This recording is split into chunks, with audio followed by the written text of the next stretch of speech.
ప్రజాపాలన ప్రగతి ప్రణాళిక కార్యక్రమంలో భాగంగా భీమ్గల్ పట్టణంలోని 2-10 వార్డుల్లో చైర్పర్సన్ బొదిరి నాగమణి స్వామి అధ్యక్షతన వార్డు సభలు నిర్వహించారు. 2-10 వార్డులలో వార్డు సభలను మున్సిపల్ చైర్పర్సన్ బొదిరి నాగమణి స్వామి అధ్యక్షతన నిర్వహించడం జరిగిందని కమిషనర్ గజానన్ తెలిపారు. ఈ సమావేశంలో ప్రజాపాలన ప్రగతి ప్రణాళికకు సంబంధించిన అనేక అంశాలను ప్రజలకు వివరించారు. రాబోయే వర్షాకాలం దృష్ట్యా వర్షాకాల సన్నద్ధత, ప్రజలు డెంగ్యూ మలేరియా బారిన పడకుండా పరిసరాల పరిశుభ్రత, సురక్షిత త్రాగునీరు, తడిపొడి చెత్త సేకరణ గురించి ప్రజలకు అవగాహన కల్పించారు. రాబోయే వర్షాకాలంలో ప్రతి ఒక్కరు మొక్కలు నాటాలని ప్రజలకు సూచించారు. ఈ యొక్క కార్యక్రమంలో వివిధ శాఖల అధికారులు వారి యొక్క ప్రగతి ప్రణాళికను చదివి వినిపించారు. ఈ కార్యక్రమంలో వైస్ చైర్పర్సన్ సంటి లత నరసయ్య, కౌన్సిలర్ కుశలత అనంతరావు, వివిధ శాఖల అధికారులు, మహిళా సంఘాల సభ్యులు, వార్డు ప్రజలు తదితరులు పాల్గొన్నారు.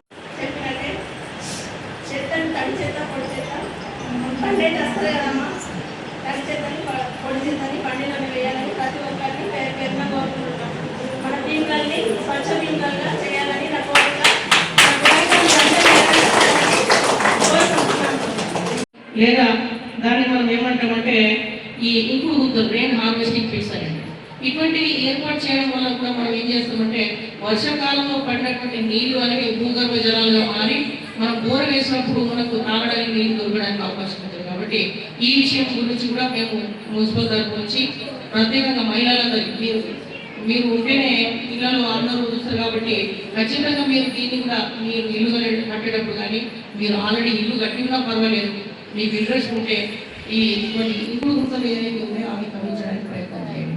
దాని తర్వాత ఇప్పుడు వర్షాకాలం స్టార్ట్ అవుతుందమ్మా, మీకు తెలుసు మేము మున్సిపల్ తరఫు నుంచి ఆల్రెడీ ఈ ఊళ్ళో ఉన్నటువంటి ఏవైతే డ్రైవ్స్ ఉన్నాయో, చిన్న డ్రైవ్స్ కానీ పెద్ద డ్రైవ్స్ ఉన్నాయో, ఇవన్నీ కూడా క్లీనింగ్ కోసం మేము క్లీనింగ్ డ్రైవ్ ఏదైతే ఉందో అది కూడా మేము స్టార్ట్ చేస్తున్నాం. గౌరవ చైర్పర్సన్, వైస్ చైర్పర్సన్ తర్వాత మిగతా వార్డు కౌన్సిలర్ అందరి యొక్క సహకారంతో వీళ్ళు ఏదైతే వర్షాకాలం ముందుగా మేము డ్రైవ్ క్లీన్ చేయడం, తర్వాత నెక్స్ట్ బ్లీచింగ్ ధరించడం, దాని తర్వాత స్ప్రే చేయించడం, ఇటువంటి కార్యక్రమం మేము చేస్తాము. ప్రాబ్లం ఏం లేదు. దాంతోపాటు మీరు కూడా ఏం చేయాలంటే మీ ఇళ్ళలో ఉన్నటువంటి ఏదైనా వేస్ట్ చెత్త ఉంటే దాన్ని బయట తీసేయండి. మీ ఇళ్ళ పైన టైర్లు ఉంటాయి, కొబ్బరి చిప్పలు ఉంటాయి. దాని తర్వాత ఇప్పుడు వర్షాకాలం స్టార్ట్ అవుతున్నాయంటే కూలర్ ఏం చేస్తారంటే పక్కకు పెట్టేస్తారు.